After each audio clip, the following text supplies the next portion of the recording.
Hey everyone, Tash here. Welcome to this week's episode of How to Renovate.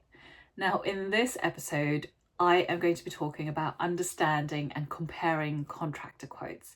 So just last week, I had someone ask me how to do this. They were so confused. They put their job out for tender.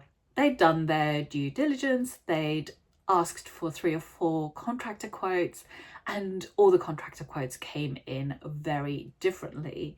I don't only mean differently in terms of final figures and costs, but also different formats, which caused them so much confusion. So I thought I'd do a quick episode on how you can get contractor quotes that are similar, first of all, and then also just how to compare them. So let's get into the episode. So everything I teach, if you don't know by now, falls under my 5-pillar process to a successful renovation. And the information in this episode falls under pillar 3, people. Let's get into the episode. Okay, so understanding and comparing contractor quotes. The first thing that you need to actually try and do is to get all the contractors to quote in the same way, which is easier said than done. So unless you are prepared and you know what to ask for and how to ask for their quote, you're probably going to get lots of different quotes in lots of different formats, which are going to be really confusing to compare, because you cannot compare like for like if every quote is different, right? So you really need to start at the beginning. And so before you even put your work out to tender or start asking for contractor quotes, you need to have a way of asking for that information correctly. And so moving on to number 2, the way that you do this is to provide an itemized list of what needs to be done. And this really needs to be divided into each room or area of your renovation project. Now, this itemized list, as I'm calling it, is actually known in the construction industry as a prospective schedule of works. And it's just a really fancy way of saying it is a really extensive list of every single job that needs to be done in order in every area or room of the renovation. Now, you can do this yourself. It doesn't have to be perfect. Your contractor can make adjustments or add things in that you may have left out, but how you do it is you need to think about your project really, really logically in terms of, if I was doing this job, if I was renovating this bathroom, how would I start doing it? So you just think about it really logically and you start listing everything. So first, I would tear out all the things that are in there, the bath, the shower, the tiles. And so you add a few lines for that. You put in a line for demolition, you list everything that you want removed from that room, and you can do this in an Excel sheet. And then you can then have the contractors put a cost associated with that next to each line item or next to each room, depending on how accurate you'd like your quotes to be broken down. And then after demolition, you logically think about the next step. So you then have all this rubbish you need to get rid of. So you need to add a line for rubbish removal. You need to add a line for a skip perhaps. And then think about the next logical steps. So once all of that is out of the room, you then think about reconstructing the room, right? You need to open the walls. If you need to change the shower, the location of the toilet, the walls need to be opened up, the pipes need to be moved. List all of that out. And then you can also go so far as to list, which I do actually recommend, is list the approximate amount of tiling you need in square meterage. List the size of the tiles if you may have already decided on that, or you have even a vague idea of whether you want small tiles or larger tiles, because small tiles, they cost more to install. There'll be more cutting, there'll be more grout, there'll be more labor involved. So try and think about every single thing that you can. make a big old list of it, put it in this document, section it out in different rooms or areas, and that is your itemized list or your prospective schedule of works. Now, if you're working with an architect, they will help you do this. They may even do it for you. If you're paying an architect to do this, they should do this for you. But if you're at a stage where you're working for any reason directly with a contractor and you need to get these quotes and you need to compare them yourself, then you need to really think about how you want to receive these quotes. And so doing it this way, putting in the time to do this itemized list and the schedule of works, really gives each contractor then a template to work from. And if you just make it clear from the start that you want them to associate their costs with what you've listed, and then also don't forget to mention to them, because you're not a contractor, they're the professional. If you say to them, just caveat it and say, if you see anything in here that needs to be done, that needs to be done, and I did not list here, you need to add that in. And then that leaves it open for them to then add what they need to add and not omit anything just because you've made the list. So make sure that you do that, make sure that you say that to them, and then you stand a much better chance of getting all these quotes laid out in a similar fashion, which then make them so much easier to compare down the line once you've received all of them. So then moving on to number 3. So once you've made your list and you've received all your quotes back, whether that be 3 or 4, I always recommend a minimum of 3, then make sure you are comparing like for like. So even though you may have provided them a template, they might have filled it out differently. So you just want to make sure that you've got all the quotes next to one another and you can at least see that they've quoted in a similar fashion, whether that be by different areas or chunks of rooms, or if they quoted for every single line item, at least if they've added that together for a total for that area. So just make sure that you're comparing like for like when you're looking at all the quotes laid out next to one another. So I'll give you some examples of what each contractor's quote should really include so that you can make sure you're comparing like for like. So each one really should include some preliminaries, so that's getting the site ready for the construction, ready for the build work. They should include site management fees, any certificates they might need to pay for to get sign off for the works they're doing on your project. There'll be costs associated for demolition, for groundworks, for structural works, and these really should be broken down into their various sections. They should also have costs for things like services, installing all the finishes, internal doors if you're having any. That there should be a separate cost for whether they're supplying the internal doors or whether you're supplying the internal doors, and what it would cost to fit those internal doors. And then of course there should be an allocation for taxes and also for contingency, or perhaps you've told them what your contingency is, but it's always really useful when a contractor puts in a figure for contingency, because if you're working with good people, if you're hiring a good contractor, they will be able to look at the size of your project and they'd be able to say to you, on a project this size, in my experience, this is the size of contingency you need to set aside.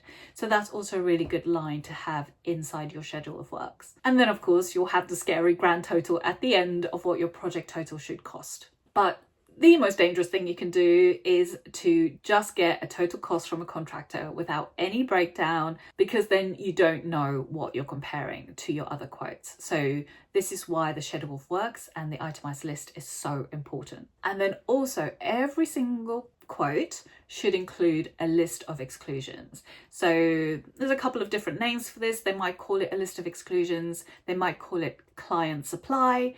But really what this is, it's all the items the contractor will not be paying for. So these are the additional items you will be paying for. And these are generally things like your bathroom fittings, your tiles, perhaps your flooring sometimes if the contractor's not supplying that. It could literally be all the fixtures and fittings. Your contractor could only be quoting for the labour, the demolition, and so on. So just make sure that you have a list of exclusions noted in your template document, in your prospective schedule of works. Even if you don't list out everything you're thinking about supplying, make sure that you have the words list of exclusions, and the contractor can then fill out underneath that heading what they are not including in the quote that they are providing for you. Because I find that this is where a lot of disputes happen.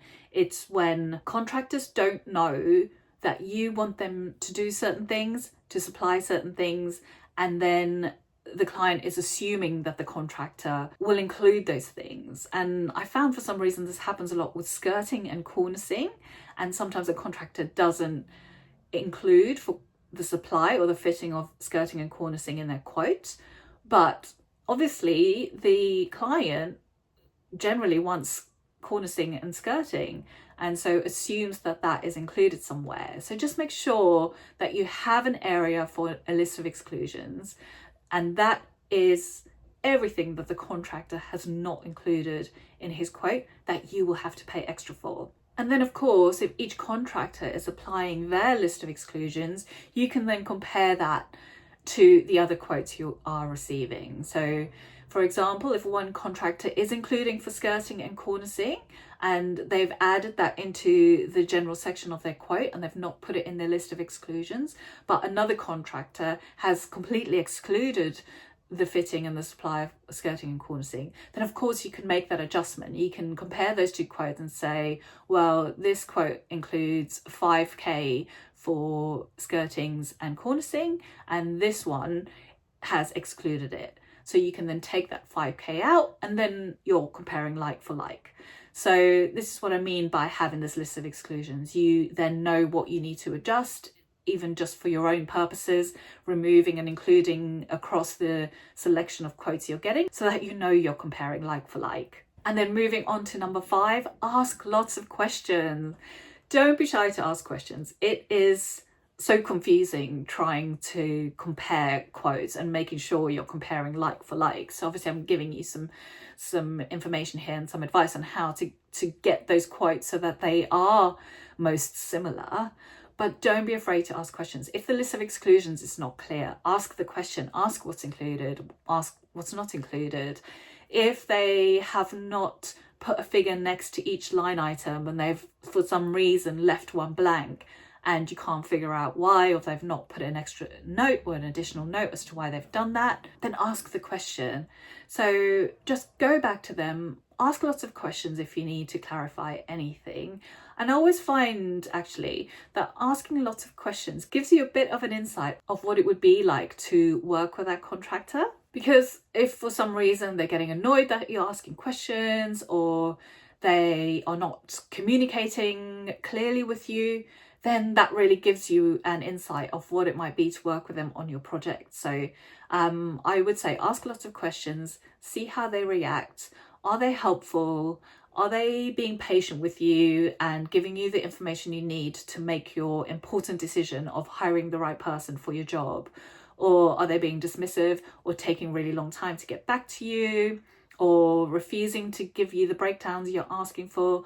All those are kind of signs, red flags, that perhaps you should consider some of the other contractors more. So just make sure that this person is someone you are going to be happy working with, because you know they will be involved in your project for a long time. Renovation projects take a while. They can take anywhere from 3 months to over a year. So make sure that you're happy with the person you're choosing. And then lastly, never assume anything. Oh my gosh, I've learned this the hard way. Never ever assume anything. Never assume that the skirting's included. Never assume that the coving's included, or that they've allocated a cost for the labour to install those when they're not on the quote.